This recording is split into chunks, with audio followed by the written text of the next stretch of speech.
नमस्कार, मी अमृता कुलकर्णी. वैदिक विजडम मराठी या चॅनलमध्ये तुमचे स्वागत आहे.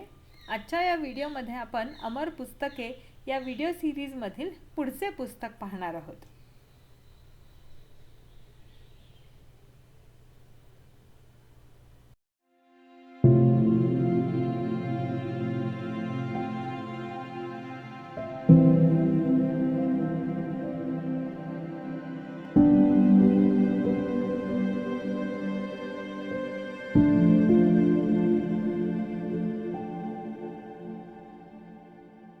जातक. आज जगातील फार मोठ्या भागात बौद्ध धर्म पाळला जातो.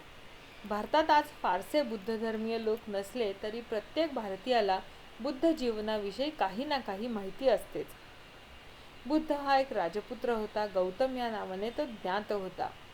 आपले कुटुंब, ऐश्वर्य, सत्ता, उच्च स्थान या सर्वांचा त्याग करून तो वनात गेला. दुःखावर विजय मिळवण्याचा मार्ग त्याला शोधायचा होता. परंतु दंतकथा असं सांगते की गौतम म्हणून तो जन्माला येण्यापूर्वी बुद्धाने अनेक जन्म घेतले. कधी मानव रूपात तर कधी पशु रूपात तो वावरला. प्रत्येक जन्मात त्याने अनेक मौलिक अनुभव मिळवले. जेव्हा तो बुद्ध ज्ञाता म्हणून ओळखला जाऊ लागला तेव्हा त्याने आपल्या अनेक जन्मांचं सार आपल्या शिष्यांना सांगितलं. या साररूप कथा जातक कथा या नावाने ओळखल्या जातात. त्यापैकी बुद्धाने खरोखरच सांगितलेल्या कृती आणि त्याच्या उत्साही शिष्यांनी मूळ जातक कथात स्वतःच्या मिळवलेल्या कृती हे समजणं कठीण आहे. एकूण 457 जातक आहेत. जातक याचा गोळाबेरीज अर्थ जन्म असा होतो. प्रत्येक जातकात एक किंवा एकाहून अधिक कथा आहेत. प्रत्येक कथेत काही ना काही नीतीपाठ आहे. जातकातील गोष्टींमुळे आपल्याला जीवनाचा अर्थ अधिक चांगला समजतो. चांगल्या तऱ्हेने जगावे कसे हेही आपण समजू शकतो. गर्व, हाव आणि दुर्गुण यांच्या निरर्थकतेवर जातक कथातून भर दिला आहे. कारण मानवी दुःखाच्या प्रमुख कारणांपैकी ती आहेत. एका मूर्ख साधूची कथा पाहू. त्याच्या अंगावरील भगव्या वस्त्रांमुळे आणि त्याला असलेल्या लांबलचक दाढीमुळे लोक त्याच्याबद्दल आदर दाखवित. त्यामुळे साधू गर्वाने फुगला. एके दिवशी तो एका खेड्यातून चालला होता.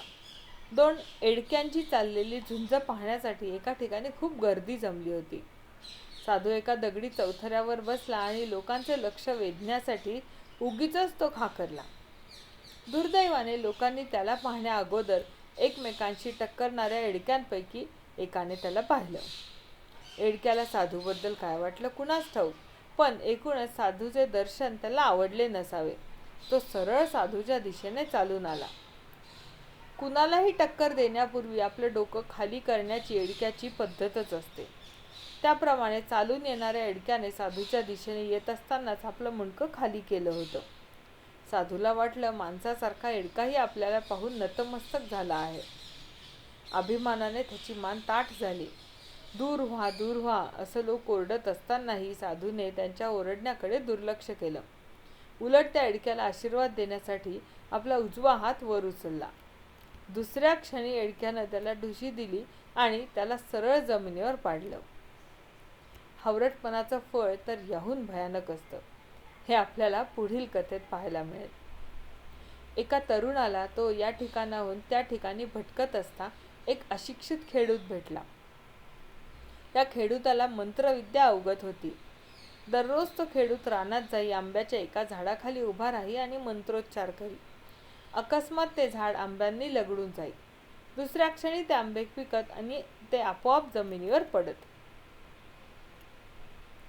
तो खेडूत आंबे गोळा करी, काही स्वतः खाई आणि उरलेले सर्व आजूबाजूला राहणाऱ्या गरीब शेतकऱ्यांना वाटून टाके. तो खेडूत कनिष्ठ जातीचा असूनही त्या तरुणाने त्याचे पाय धरले आणि तो मंत्र मला शिकव अशी त्याच्याजवळ याचना केली.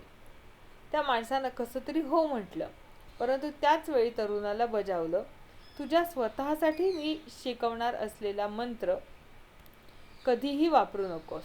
तू जोपर्यंत खोटं बोलणार नाहीस तोपर्यंतच हा मंत्र तुझ्या कामी येईल. त्या खेडूताकडून मंत्र शिकून तो तरुण स्वतःच्या गावी परतला. दिवसातून अनेक वेळा त्याने तो मंत्र म्हणण्यास सुरुवात केली. मंत्र उच्चारानुसार त्याला रसाळ आंब्यांचे ढीगच्या ढीग मिळू लागले.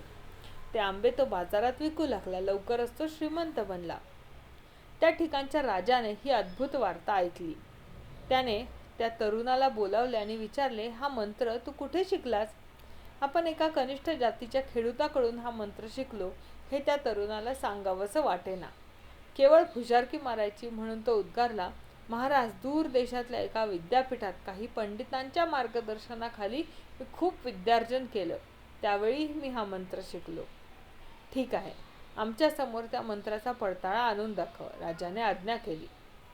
राजाच्या राखीव उद्यानात त्या तरुणा मागोमाग राजा, राजघराण्यातील इतर सर्व मंडळी आणि अनेक मंत्रीगण आणि अधिकाऱ्यांचा ताफा इत्यादी लोक गेले. त्या तरुणाने एक डेरेदार आम्रवृक्ष पसंत केला आणि आपला मंत्र म्हटला. परंतु काहीही घडलं नाही, कारण तो खोटं बोलला होता. सर्वांच्या कुचेष्टेचा विषय झालेल्या त्या तरुणाने अखेरीस राजाला सत्य सांगितलं. राजा म्हणाला, पोकळ गर्वाच्या आहारी जाऊन तू आपल्या गुरुची प्रतारणा केलीस. जा, गुरुची क्षमा माग. कदाचित तुला पुन्हा मंत्र सामर्थ्य प्राप्त होईल. तरुणाने राजाच्या सांगण्याप्रमाणे केलं, परंतु पुन्हा काही त्याला त्या मंत्राचा पडताळा आला नाही, कारण स्वतःच्या स्वार्थासाठी त्याने मंत्राचा उपयोग केला होता. यासारख्या अनेक नीतिप्रद गोष्टी जातक कथांच्या पानोपानी आहेत. आज आपण भारतीय प्राचीन वाङ्मयांमधील अक्षरशः अमर असणाऱ्या काही पुस्तकांचा थोडक्यात परिचय पाहिला.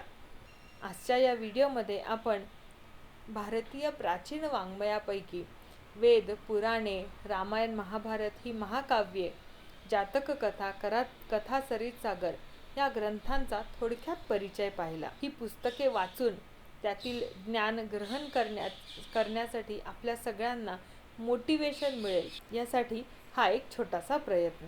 व्हिडिओ संपूर्ण पाहून हे पुस्तक ऐकल्याबद्दल, हे पुस्तक वाचल्याबद्दल तुम्हा सर्वांचे मनापासून धन्यवाद. अशीच नवनवीन माहिती जाणून घेण्यासाठी वैदिक विजडम मराठी हे चॅनल जरूर सबस्क्राईब करा. या व्हिडिओ सिरीज अंतर्गत आपण भारतीय वेद, पुराणं, त्यातील वेगवेगळ्या कथा, कथा सरित सागर, पंचतंत्र असे ग्रंथ, त्यांच्यातील संस्कृत सुभाषिते, त्यांच्या संबंधाच्या वेगवेगळ्या कथा जाणून घेण्याचा इथून पुढच्या व्हिडिओजमध्ये प्रयत्न करू.